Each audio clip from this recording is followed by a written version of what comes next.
Salam sejahtera dan salam sukacita bagi kita semuanya. Saudara-saudara, Bapak Ibu, jemaat yang dikasihi Tuhan, pada saat ini saya akan berbagi firman Tuhan. Tetapi sebelum kita mendengarkan firman Tuhan ini, mari kita satukan hati, kita bersatu di dalam doa. Damai sejahtera Allah Bapa yang melampaui segala akal dan pikiran, itulah yang memelihara hatimu di dalam Kristus Yesus. Amin. Firman Tuhan yang menjadi renungan hari ini tertulis dalam Mazmur pasal 48 ayat 1 sampai 15. Nyanyian Mazmur Bani Korah. Besarlah Tuhan dan sangat terpuji di kota Allah kita. Gunungnya yang kudus, yang menjulang permai, adalah kegirangan bagi seluruh bumi. Gunung Sion itu jauh di sebelah utara, kota raja besar. Dalam puri-purinya Allah memperkenalkan dirinya sebagai benteng.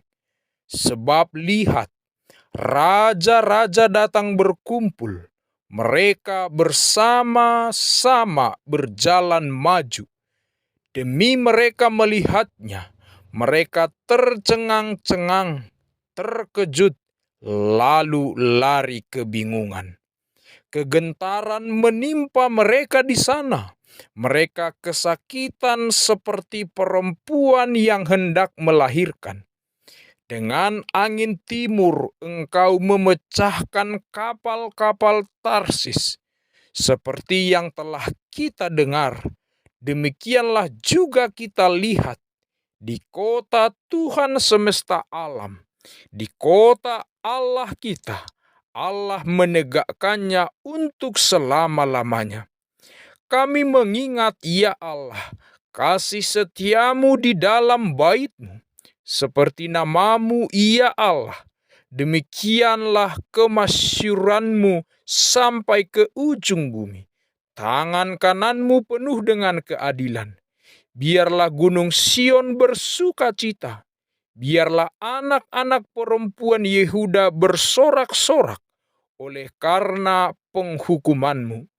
Kelilingilah Sion dan edarilah dia. Hitunglah menaranya. Perhatikanlah temboknya. Jalanilah puri-purinya, supaya kamu dapat menceritakannya kepada angkatan yang kemudian. Sesungguhnya inilah Allah. Allah kitalah dia seterusnya dan untuk selamanya. Dialah yang memimpin kita. Amin. Bapak, Ibu, saudara-saudara, jemaat yang dikasihi Tuhan, ada sebuah cerita seperti ini. Seorang anak kecil duduk di bangku taman sambil membaca Alkitab. Tiba-tiba anak tersebut berteriak dengan keras, "Haleluya! Haleluya! Tuhan sungguh luar biasa dan perbuatannya ajaib." Demikianlah perkataannya. Seorang ateis yang berada di sampingnya bertanya, "Mengapa kamu berteriak seperti itu?" Anak kecil itu pun menjawab, "Saya baca di Alkitab kalau Tuhan menyuruh Musa membelah Laut Merah dan semua orang Israel berjalan melewatinya. Luar biasa pekerjaan Tuhan." Kemudian sang ateis dengan lagak sok tahu berkata pada anak itu, "Dik, semuanya itu sekarang bisa dijelaskan dengan sains secara mudah. Para ilmuwan sudah menemukan bahwa pada masa itu Laut Merah belum sedalam sekarang ini. Bagian yang dilalui Musa dan orang Israel itu dalamnya hanya 20 cm. Tentu saja mereka bisa melaluinya dengan mudah. Kemudian orang ateis ini meninggalkan anak itu dengan senyum sumringah. Baru berjalan 5 langkah, tiba-tiba anak itu berteriak lagi, lebih keras dari sebelumnya. Haleluya, haleluya. Tuhan itu memang sangat luar biasa dan perbuatannya yang ajaib. Si ateis pun penasaran dan kembali bertanya, "Kenapa kamu berteriak lagi? Bukankah tadi saya katakan bahwa semua itu bisa dijelaskan secara ilmiah?" Si anak menjawab, "Ya betul, tapi peristiwa ini lebih ajaib.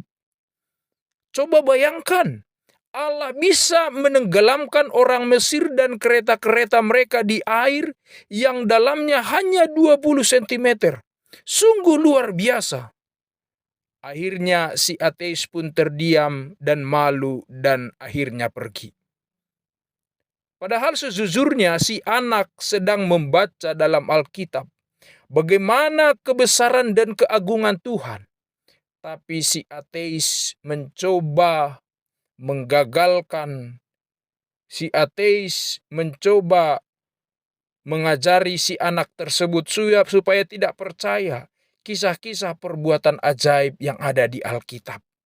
Padahal kita tahu dalam Alkitab ada banyak perbuatan-perbuatan Tuhan yang besar, yang diperlihatkan, yang dituliskan, bahwa Allah itu punya otoritas di mana segala sesuatunya tunduk pada kuasa Tuhan.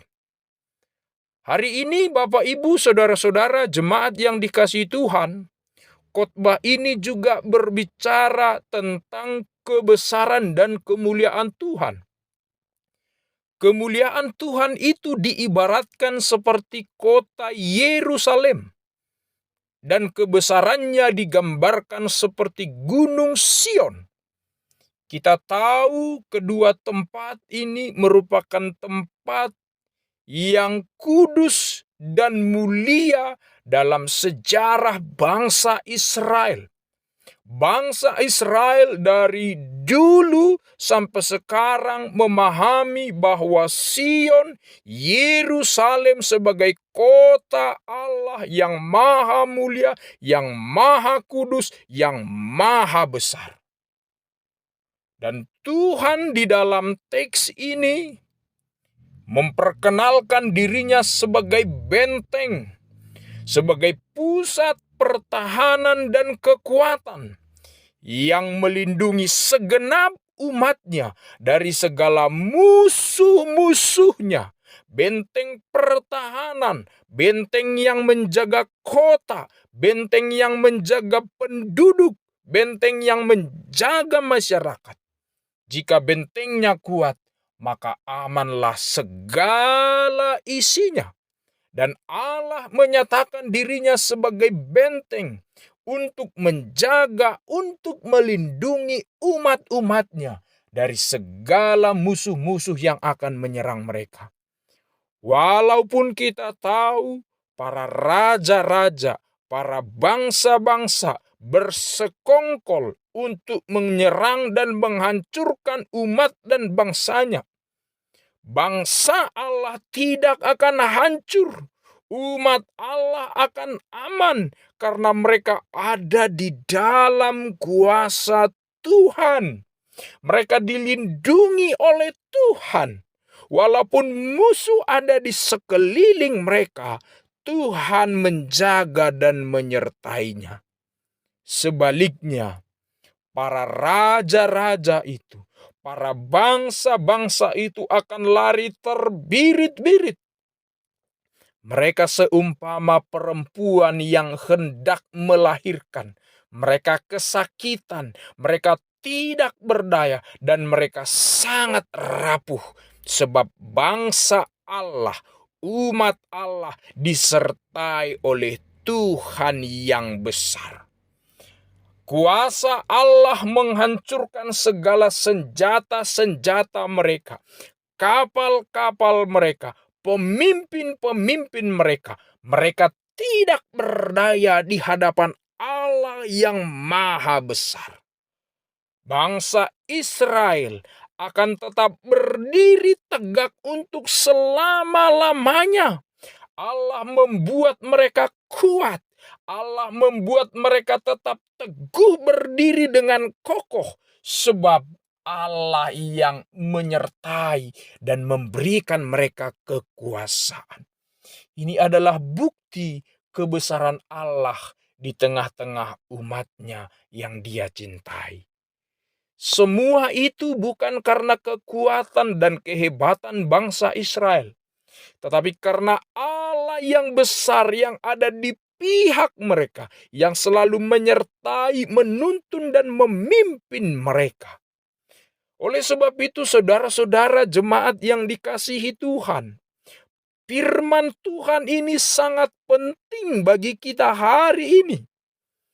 Apa yang membuat kita kuat berdiri tegak saat ini? Walaupun pencobaan, penderitaan silih berganti kita hadapi. Kita bisa berdiri hari ini itu karena Tuhan yang menyertai dan memberkati kita. Kita bisa menjadi sekarang ini, mendapatkan berkat, mempunyai kesempatan melayani, mendapatkan pekerjaan, memiliki keluarga. Itu semua karena berkat Tuhan yang sangat besar dalam hidup kita. Ingatlah Bapak, Ibu, dan saudara-saudara sekalian. Walaupun saat ini kita, Anda, kamu memiliki pergumulan yang sangat besar, yang mungkin kamu merasa dengan pergumulan ini tidak sanggup lagi menjalani kehidupan ini, karena pergumulan yang kamu alami begitu besar. Tapi yakinilah satu hal, bahwa Allah lebih besar dari segala pergumulan kita. Allah lebih besar dari segala masalah kita. Allah lebih besar dari segala persoalan-persoalan kita. Dialah yang menguatkan hatimu, mengokohkan kakimu, membalut lukamu, sehingga bisa berdiri tegak sampai hari ini. Allah melakukan itu kepada umatnya dan juga kepada kita orang percaya hari ini. Karena Allah itu adalah Allah yang penuh dengan kasih setia. Allah yang selalu mencintai, mengasihi umatnya yang berdosa, yang lemah, yang terluka, yang terintimidasi. Kita yang tidak layak menerima segala berkat Tuhan, segala pertolongan Tuhan, segala perkenanan Tuhan. Tapi kita dilayakkan oleh Tuhan berdiri di hadapannya, datang ke hadiratnya. Karena apa? Karena Allah itu adalah Allah yang maha pemurah, Allah yang sangat mencintai. Mencintai kita lebih daripada seorang ibu yang mengasihi dan mencintai kita. Kasih Allah itu begitu besar, tidak bisa kita bayangkan. Tapi dapat kita rasakan dengan pemeliharaan hidup kita ini, bahwa kasih Allah begitu besar dan luar biasa. Dan kita tahu di dalam teks ini, umat-umat Allah, bangsa Yehuda, mereka bersuka cita karena kemurahan dan perlindungan dari Tuhan.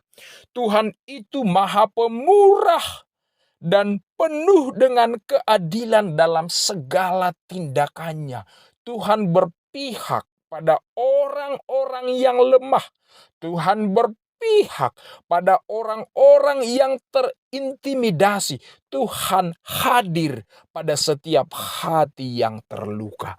Percayalah Bapak, Ibu, saudara-saudara yang jemaat dikasih Tuhan.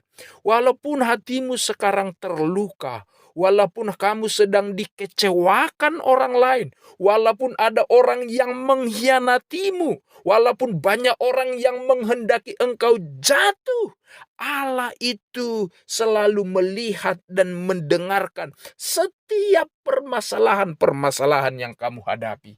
Sebab Allah itu Allah yang pemurah dan Allah yang penuh dengan keadilan. Oleh sebab itu kita yang sudah dibebaskan, dikasihi dan dicintai oleh Allah, marilah menceritakan perbuatan Allah itu kepada segenap orang, siapa saja, dan tetap juga berkomitmenlah di dalam hidupmu. Komitmen kita ada pada ayat yang terakhir. Firman-Nya berkata, sesungguhnya inilah Allah. Allah kitalah Dia seterusnya untuk selamanya. Dialah yang memimpin kita. Ada beberapa penekanan teologis dalam teks ini. Yang pertama, Dia adalah Allah kita. Tidak ada Allah lain yang boleh kita sembah selain Allah. Hanya Dialah Allah kita. Jangan membuat bagimu Allah-Allah lain. Apapun yang ada di dunia ini, jangan pernah membuat Allah bagimu. Cukuplah Allah yang berkuasa, itu Allah kita satu-satunya. Yang kedua, Dia adalah Allah kita kemarin, hari ini, dan selama-lamanya, dan seterus-terusnya. Dialah Allah kita, tidak pernah berubah. Apapun situasi yang kita alami, suka dan duka silih berganti seperti musim-musim kehidupan. Tapi satu hal yang pasti, Allah kita, Allah yang sama, kita menyembah Allah Bapa saja. Dan yang terakhir, kemudian Dialah yang memimpin kita. Kita memberikan hati kita dipimpin oleh Allah. Sebab kita percaya Allah lebih mengenal hati dan pikiran kita daripada diri kita sendiri. Allah lebih mengenal jalan kita yang terbaik daripada diri kita sendiri.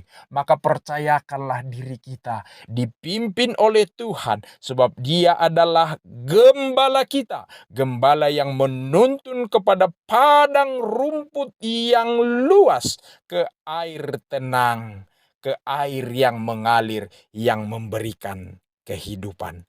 Mari persiapkan hati dipimpin oleh Tuhan, agar kita selalu berjalan dalam kebenaran firman Tuhan. Amin. Tuhan Yesus memberkati.